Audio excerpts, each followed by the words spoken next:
राम मंदिर चढ़ावा चोरी मामले में एसआईटी की क्लीन चिट पर सियासत हुई तेज। सपा सांसद अवधेश प्रसाद ने सरकार पर बोला हमला। राम मंदिर के चढ़ावे में कथित चोरी के मामले में एसआईटी की फाइनल रिपोर्ट आने के बाद सियासी घमासान तेज हो गया है। एसआईटी द्वारा राम मंदिर ट्रस्ट के महासचिव चंपत राव डॉक्टर अनिल मिश्रा को क्लीन चिट दिए जाने पर सपा सांसद अवधेश प्रसाद ने योगी सरकार पर तीखा हमला बोला है। सपा सांसद अवधेश प्रसाद ने कहा कि सरकार भले ही अपने लोगों के बचाने की कोशिश कर ले, लेकिन यह चोरी किसी व्यक्ति की नहीं बल्कि प्रभु श्री राम के दरबार की है। यह मामला करोड़ों श्रद्धालुओं की आस्था से जुड़ा है। इस कांड से पूरे अयोध्या की छवि कलंकित हुई है। मैंने इस मुद्दे को लगातार सदन में उठाया है और प्रधानमंत्री से भी उन्होंने धार्मिक ग्रंथों का हवाला देते हुए कहा कि जब जब धर्म की हानि होती है तब तक कोई ना कोई दिव्य शक्ति उसका हिसाब लेने आती है। प्रभु श्री राम के नाम पर हुई इस अनियमितता में जिम्मेदार लोग बचेंगे नहीं, समय आने पर उन्हें सजा जरूर मिलेगी। इसी दौरान अंबेडकर नगर में आईपीएस आशुतोष मिश्रा की माता के निधन पर शोक व्यक्त करने पहुंचे अवधेश प्रसाद ने इस मौके पर भी कई गंभीर सवाल खड़े कर दिए। उन्होंने कहा कि मृतिका से उनका पुराना नाता था, उन्होंने 2 बार आशीर्वाद दिया था और अपने हाथों से भोजन भी कराया था। पुलिस द्वारा मौत की वजह हार्ट अटैक बताए जाने पर संसद ने असहमति जताई। उन्होंने कहा कि जानकारी मिली है कि मृतिका के मुंह में कपड़े ठूसे गए थे और उनके आभूषण भी गायब हैं। यह सामान्य मौत नहीं लगती। घटना को तोड़ मरोड़ कर पेश नहीं किया जाना चाहिए। अवधेश प्रसाद ने मांग की है कि पूरे मामले की निष्पक्ष जांच कर रहस्य से पर्दा उठाया जाए, दोषियों पर सख्त कार्रवाई और इलाके में शांति व्यवस्था कायम की जाए। चोटें कैसे आई हैं? हार्ट अटैक है तो जो जेवर पहने थी वो कहां चला गया? अगर हार्ट अटैक है तो उनके मुंह में तौलिया, हरे रंग की तौलिया जो ठूसी गई थी,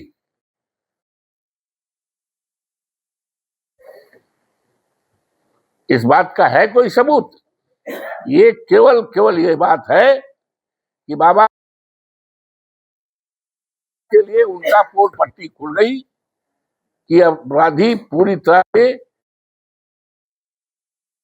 सरकार अपना इकबाल खो चुकी है और ये अंबेडकर नगर कोई मामूली स्थान नहीं है। ये डॉक्टर राम मनोहर लोहिया जी की धरती है, वो धरती है और वहां पर ये घटना हो रही है। इस घटना से पूरी तरह से ये परेशान है, सरकार परेशानी है और ये सरकार का दबाव हो सकता है कि इस मामले को ये न होने दीजिए। तो मेरा तो सीधा सवाल है, ये चोटें कहाँ आई है? सीधा सवाल है कि उनका जेवर कहाँ गया?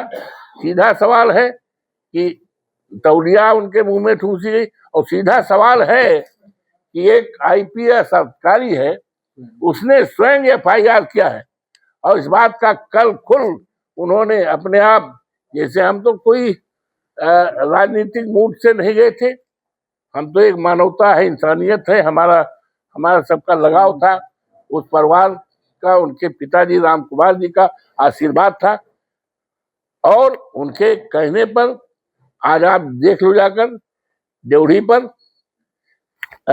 एक छात्रावास दिया था, चबूतरा बढ़िया बनवाया था। निर्मल जी के पिताजी उसमें वो थे, निर्मल जी का भी उसमें वो था। तो हमारे तो भाई पुराने रिश्ते के आधार पर गए थे, हम कोई राजनीति करने नहीं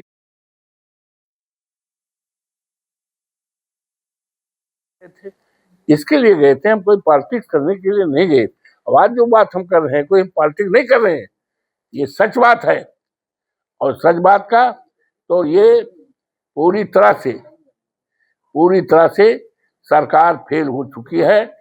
सरकार का इकबाल खत्म है और अंबेडकर की नगर की घटना देश में लॉ एंड ऑर्डर पूरी तरह से है, सरकार की पकड़ के बाहर है। और आज जब आईपीएस अधिकारी जो मुख्यालय में है, आज उसकी मां, उसका परिवार सुरक्षित नहीं है, तो प्रदेश की सामान्य जनता की सुरक्षा की बात कैसे मानी जा सकती है? जानी सकती। ये मामला बड़ा मुद्दा है और मैं 48 घंटे के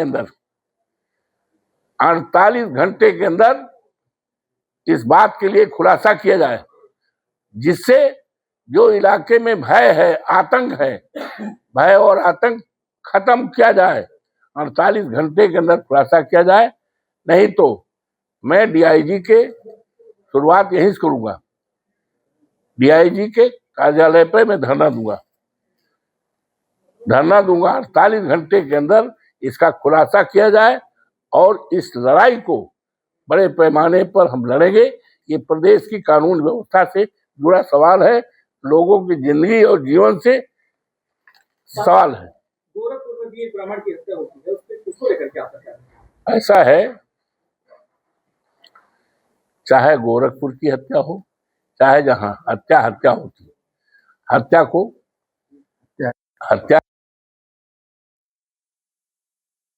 हत्या की निंदा की जाती है और हत्या में जो लोग इन्वॉल्व रहते हैं उनको पकड़ने, कानून के शिकंजे में भेजने के लिए बात कही जाती है और उस हत्या की भी हम निंदा करते हैं। तो ये इसीलिए आप लोगों को अमत की क्या है